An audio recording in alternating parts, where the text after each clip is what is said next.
آپ نے فرمایا قریش کے لوگوں، ایسا نہ ہو کہ خدا کے حضور تم اس طرح آؤ کہ تمہاری گردنوں پر دنیا کا بوجھ لدا ہو اور دوسرے لوگ سامان آخرت لے کر پہنچے، اور اگر ایسا ہوا تو میں خدا کے سامنے تمہارے کچھ کام نہ آ سکوں گا۔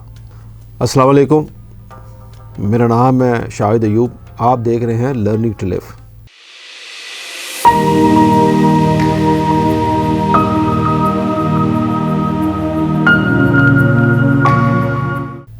اس سے پہلے ہم 2 پروگرام کر چکے ہیں موریلٹی ٹپس کے اوپر، یعنی اخلاقیات کی چھوٹی چھوٹی باتیں۔ یہ اس کا تیسرا پارٹ ہے۔ تیسرے پارٹ میں میں آپ کو اپنی طرف سے کچھ بھی پیش نہیں کرنے والا۔ اس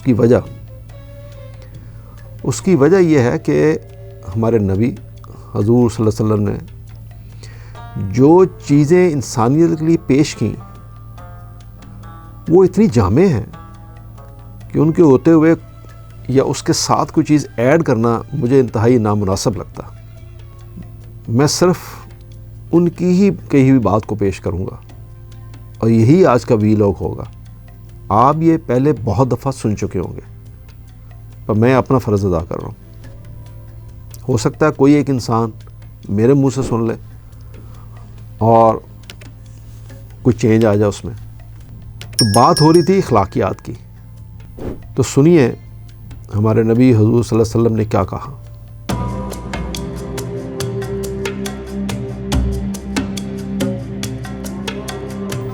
حضور صلی اللہ علیہ وسلم نے اپنی آخری خطبہ حج کے موقع پر جو انہوں نے کہا، اس میں 1 لاکھ کم و بیش 1 لاکھ انسانوں کے درمیان مکے سے متصل میدان عرفات میں جبل رحمت پہ خطبہ آپ نے پیش کیا۔ یہ خطبہ انسان کے انفرادی اور اجتماعی اخلاقیات اور اصول شریعت کا ایک جامع ضابطہ ہے، اور سب سے بڑھ کر حقوق انسانی کے ایک عالمی منشور کی حیثیت رکھتا ہے، جسے جاری کیے ہوئے اب 1400 سال گزر چکے ہیں۔ مگر اس سلسلے میں اس خطبے میں دی گئی ہدایات پر کوئی اضافہ نہیں کیا جا سکا، اور نہ ہی آئندہ کیا جا سکے گا۔ حضور صلی اللہ علیہ وسلم نے اس خطبے میں ارشاد فرمایا کہ جو حاضرین اور سامعین یہاں موجود ہیں وہ ان لوگوں تک پہنچا دیں جو یہاں حاضر نہیں ہیں۔ صبح کے دن حضور صلی اللہ علیہ وسلم عرفات میں تشریف لائے اور اپنا وہاں قیام فرمایا۔ جب سورج ڈھلنے لگا تو آپ نے قصوہ یعنی اپنی اونٹنی کو لانے کا حکم دیا۔ اونٹنی حاضر کی گئی تو آپ اس پر سوار ہو کر وادی میں تشریف لائے، اور آپ نے اپنا وہ خطبہ ارشاد فرمایا جس میں دین کے اہم امور فرمائے۔ حضور صلی اللہ علیہ وسلم نے اللہ کی حمد و ثنا بیان کرتے ہوئے یوں ارشاد فرمایا، اللہ کے سوا کوئی معبود نہیں، وہ یکتا ہے، کوئی اس کا شریک نہیں۔ اللہ نے اپنا وعدہ پورا کیا، اس نے اپنے رسول کی مدد فرمائی اور باطل کی تمام قوتوں کو زیر کیا۔ لوگوں میری بات سنو، میں نہیں سمجھتا کہ آئندہ کبھی ہم ایسی مجلس میں یکجا ہو سکیں گے، اور غالباً اس سال کے بعد میں حج نہ کر سکوں گا۔ لوگوں، اللہ تعالیٰ کا ارشاد ہے کہ ہم نے تم سب کو ایک ہی مرد اور ایک ہی عورت سے پیدا کیا، اور تمہیں جماعتوں اور قبیلوں میں بانٹ دیا تاکہ تم الگ الگ پہچانے جا سکو۔ تم میں زیادہ عزت اور کرامت والا اللہ کی نظر میں وہی ہے جو اللہ سے زیادہ ڈرنے والا ہے۔ چنانچہ اس آیت کی روشنی میں کسی عربی کو اجمی پر فوقیت حاصل نہیں، اور نہ کسی اجمی کو عربی پر، نہ کالا گورے پر افضل ہے، نہ گورا کالے پر۔ ہاں، فضیلت اور بزرگی کا کوئی معیار ہے تو وہ ہے تقویٰ۔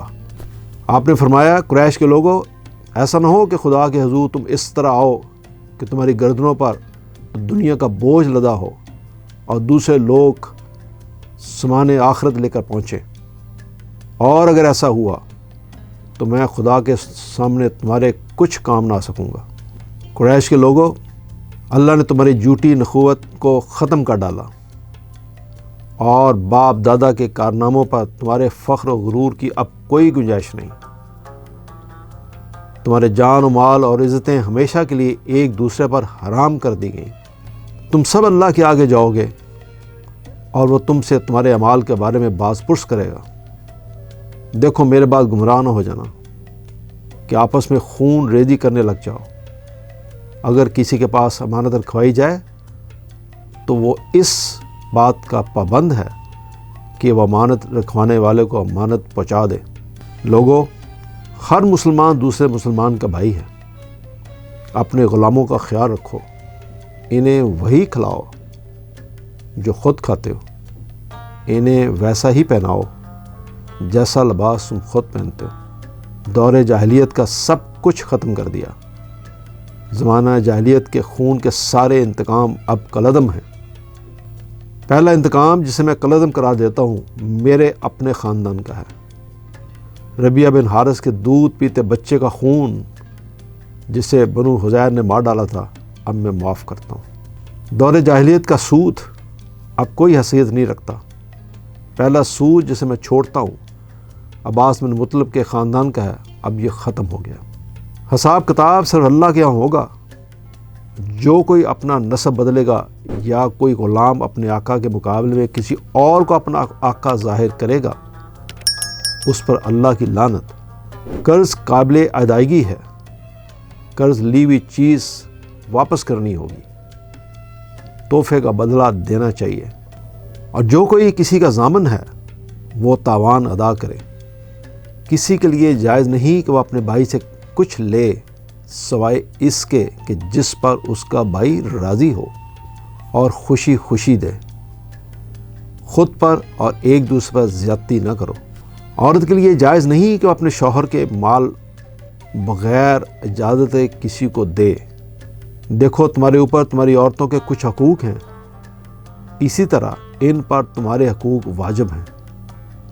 عورتوں پر تمہارا یہ حق ہے کہ اپنے پاس کسی ایسے شخص کو نہ بلائیں جس کو تم پسند نہیں کرتے، اور وہ کوئی خیانت نہ کریں، کوئی کام کھلی بے حیائی کا نہ کریں۔ عورتوں سے بہتر سلوک کرو کیونکہ وہ تمہاری پابند ہیں اور خود اپنے لیے وہ کچھ نہیں کر سکتی۔ چنانچہ ان کے بارے میں اللہ کا لحاظ رکھو کہ تم نے انہیں اللہ کے نام پر حاصل کیا اور اسی کے نام پر وہ تمہارے لیے حلال ہوئیں۔ لوگوں، میری بات سمجھ لو، میں نے تبلیغ کا حق ادا کر دیا۔ میں تمہارے درمیان ایک ایسی چیز چھوڑے جا رہا ہوں کہ تم کبھی گمراہ نہ ہو سکو گے اگر تم اس پر قائم رہے، اور وہ اللہ کی کتاب ہے۔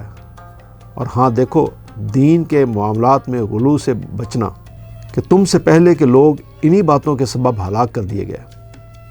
شیطان سے اپنے دین اور ایمان کی حفاظت کرنا، لیکن اس بات کا امکان ہے کہ جن باتوں کو تم کم اہمیت دیتے ہو اس کی بات مان لی جائے تو وہ اس پر راضی ہے۔ لوگوں، اپنے رب کی عبادت کرو، نماز ادا کرو، روزے رکھو، اپنے مال کی زکوٰۃ دو، اللہ کے گھر کا حج کرو، تم اپنے رب کی جنت میں داخل ہو جاؤ گے۔ اب مجرم خود ہی اپنے جرم کا ذمہ دار ہوگا۔ اب نہ باپ کے بدلے بیٹا پکڑا جائے گا، نہ بیٹے کا بدلہ باپ سے لیا جائے گا۔ سنو، جو لوگ یہاں موجود ہیں انہیں چاہیے کہ یہ احکامات، یہ باتیں ان لوگوں کو بتا دیں جو یہاں نہیں ہیں۔ ہو سکتا ہے کوئی غیر موجود تم سے زیادہ سمجھ لے اور محفوظ رکھنے والا ہو۔ لوگوں، تم سے میرے بارے میں سوال کیا جائے گا، بتاؤ تم کیا جواب دو گے؟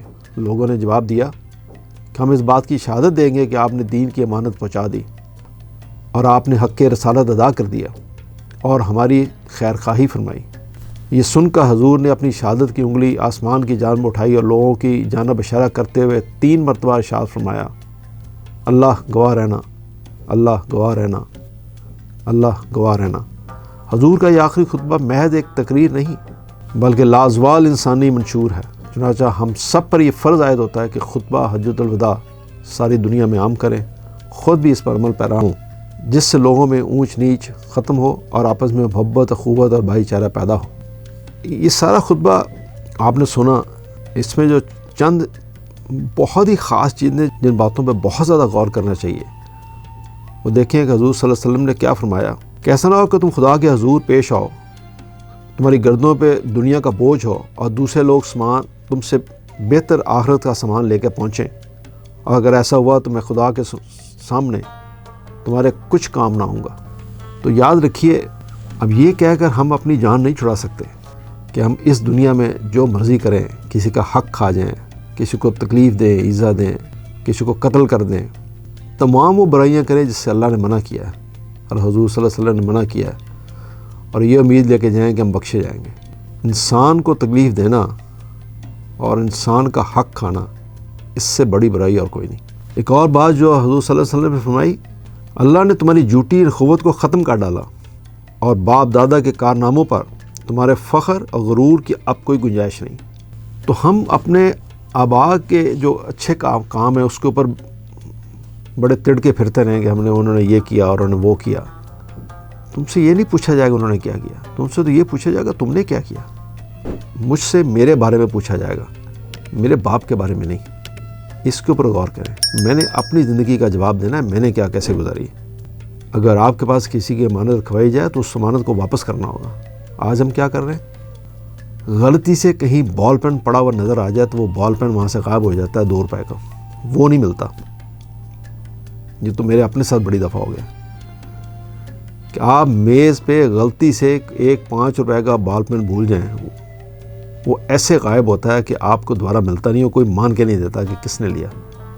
کبھی آپ نے دیکھا ہوگا کہ آپ کسی بینک میں ہو، کسی آفس میں ہو، آپ سے کوئی بال پین مانگتا ہے ادھار کہ دینا، میں نے تھوڑا سا لکھنا ہے، وہ لکھتا ہے اور اپنی جیب میں ڈال کے چلا جاتا ہے۔ یہ ہے ہماری اخلاقی حالت۔ ایک آخری چیز جو اس پہ اور بہت زیادہ غور و طلب ہے، انہوں نے کہا کہ اب مجرم خود ہی اپنے جرم کا ذمہ دار ہوگا۔ اب نہ باپ کے بدلے بیٹا پکڑا جائے گا، نہ بیٹے کے بدلے باپ۔ 1400 سال پہلے انہوں نے کیا اصول وضع کیا، اور آج ہم کیا کر رہے ہیں؟ جرم بیٹا کرتا ہے اور اس کے 70 سال 80 سال باپ کو اٹھا کے لے جاتے ہیں، اس کی بیوی کو اٹھا کے لے جاتے ہیں، اس کے بھائی کو اٹھا کے لے جاتے ہیں۔ یہ ہم کس طرح کے مسلمان ہیں؟